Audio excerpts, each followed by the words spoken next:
10 Celebrities Who Took Huge Secrets to the Grave. It's awfully hard for celebs to keep secrets from the public these days. Their daily lives are tracked feverishly by fans and the media. Their pasts, their hidden shames, and their families are well known to just about everyone.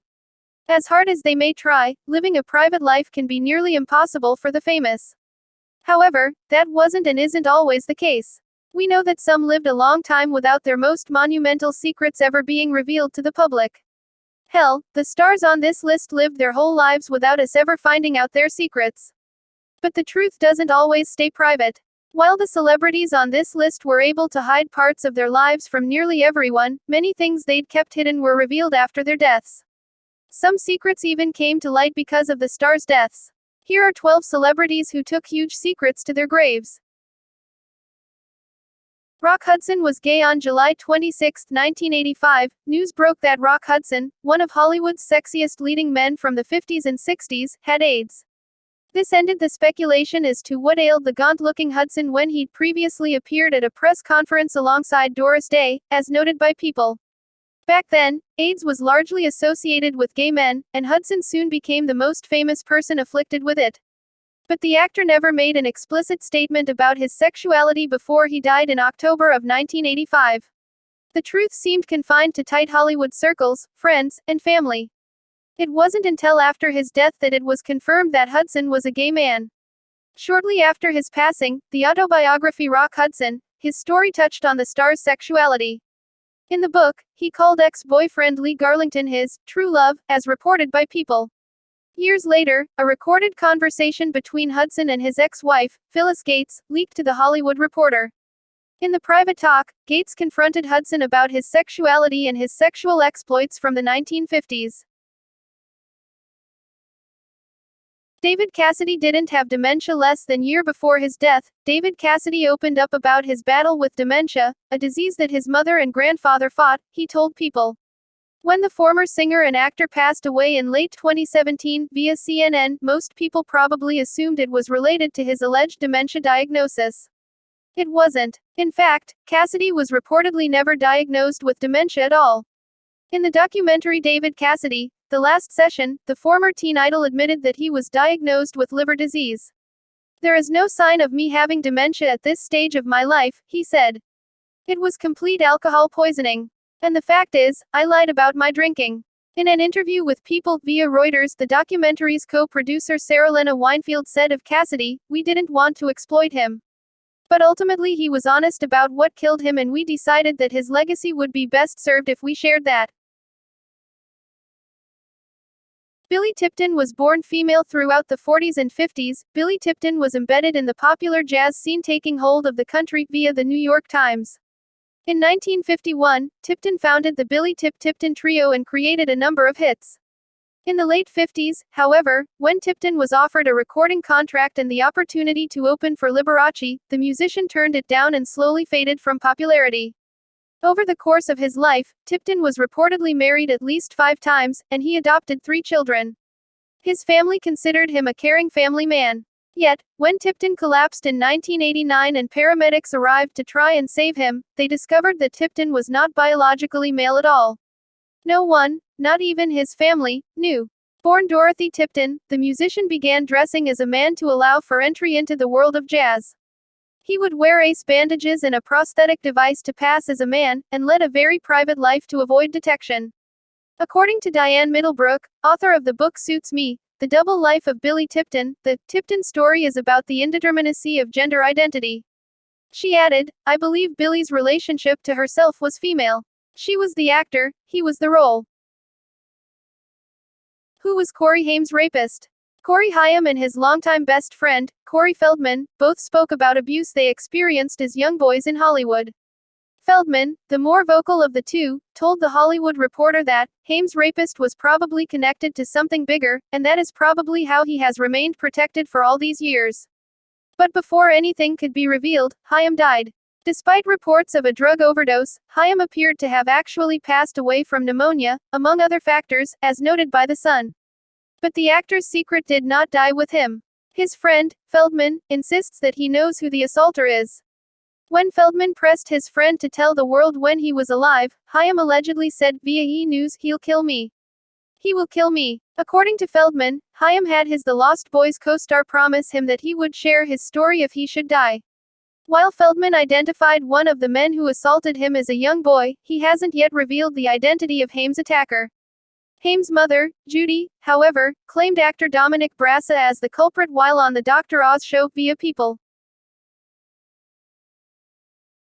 Princely gifts. After Prince Rogers Nelson passed away in 2016, secrets began to emerge about the music legend.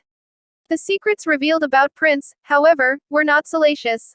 Rather, many of the things we learned about him after his death surrounded his philanthropic efforts. Van Jones, an environmentalist who worked on the Green Jobs Act, told Rolling Stone about a $50,000 check he received from an anonymous donor around 2006. Jones, who wasn't in the business of accepting anonymous checks, returned it to the sender. But it came back, this time with a phone call. "I cannot tell you who the money is coming from, but his favorite color is purple," the caller told Jones. It was around this time that Jones learned about some of Prince's other work. There was the co-founding of the educational effort teaching urban minority youths technology, #YesWeCode, and his donations to the family of deceased teen Trayvon Martin. These charity efforts were kept quiet, seemingly done for the cause and not the recognition. Prince's ex-wife, Manuela Testolini, who called the musician a fierce philanthropist, worked for his Love for One Another organization, as reported by Rolling Stone. She said that her ex-husband kept his name secret in order to ensure that it never overshadowed the charity or the cause. Jimmy Savile was an alleged predator. When radio personality Jimmy Savile was alive, he was heralded as a generous and charitable man. He was even knighted. Then, in death, Savile was hit with some of the most shocking allegations ever brought against a celebrity. Shortly after he passed away in 2011, multiple allegations surfaced of Savile's sexual misconduct and assault, as reported by Time. According to a BBC report, as many as 72 people were allegedly victimized by Savile while he was employed with the BBC. Then came a report on Savile's activities at the Stoke Mandeville Hospital, which identified an additional 63 alleged victims. By the end of 2012, the number of alleged victims reached 450 overall, according to the BBC. While most of Savile's accusers were young children when the alleged attacks took place, some were elderly, some were sick, and others were incapacitated by illness. Savile was also accused of sleeping with corpses, according to the Mirror. While there were rumors and warnings about Savile during his life, these were mostly ignored. It wasn't until the evidence became overwhelming that the claims were taken seriously. Whitney Houston was allegedly abused. Whitney Houston's personal life was often media fodder. The press spoke about her drug use and her sometimes turbulent marriage. But Houston was able to keep a secret with her until she died, telling only a few people who were very close to her. When Kevin McDonald set out to make his documentary Whitney, he stumbled upon a dark family secret, as reported by Vanity Fair. Houston's brother, Gary, accused singer Dee Dee Warwick, their cousin, of molesting him, and, as reported by McDonald, Warwick allegedly abused Houston too. Mary Jones, Houston's assistant and friend, told McDonald's cameras of the day she learned of the iconic singer's secret. "Houston looked at me and said, 'Mary, I was molested at a young age too. But it wasn't by a man, it was a woman,'" Jones recalled. "She had tears in her eyes. She says, 'Mommy don't know the things we went through.'" Though Houston never spoke publicly about the alleged abuse, McDonald suggested that she once hinted at it in an interview. After Houston was asked what makes her angry, she said, "Child abuse makes me angry. It bothers me that children, who are helpless, who depend on adults for security and love, it just bothers me. It makes me angry."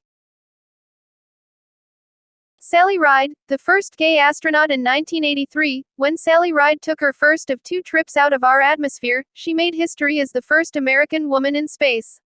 She became a huge presence in the NASA community, promoting education and space interest in youths, so much so that President Barack Obama posthumously awarded her with the Presidential Medal of Freedom. As the first American woman in space, Sally did not just break the stratospheric glass ceiling, she blasted through it, Obama said. And when she came back to Earth, she devoted her life to helping girls excel in fields like math, science and engineering. But it wasn't until Ride's death in 2012 via Business Wire that she also became known as the first astronaut to be acknowledged as gay.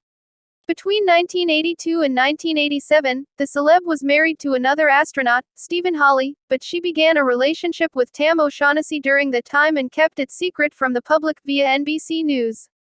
When her obituary named Tam O'Shaughnessy, her partner of 27 years, the public finally discovered the truth about Ride's intensely private personal life.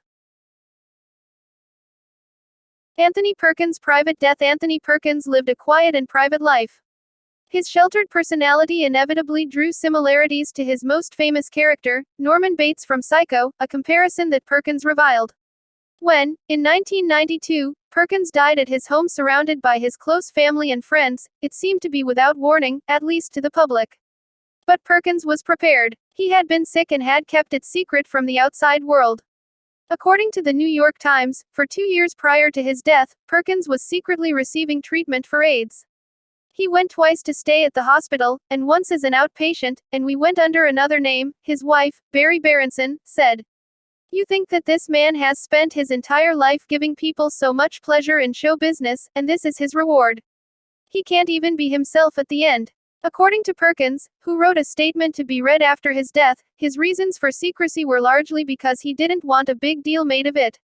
I chose not to go public about having AIDS, he said through spokesperson Leslie Dart via Los Angeles Times because, to misquote Casablanca, I'm not much at being noble, but it doesn't take much to see that the problems of one old actor don't amount to a hill of beans in this crazy world. Gene Wilder wanted to keep fans smiling. It wasn't until Gene Wilder died at the age of 83 that fans first learned what had been ailing the legendary comedian. When the celeb's death was announced in 2016, Us Weekly also released his cause of death, complications from Alzheimer's disease.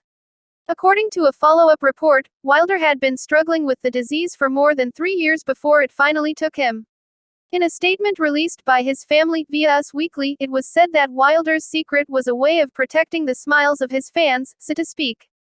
The decision to wait until this time to disclose his condition wasn't vanity, they said, but more so that the countless young children that would smile or call out to him, "There's Willy Wonka," would not have to be then exposed to an adult referencing illness or trouble and causing delight to travel to worry, disappointment or confusion.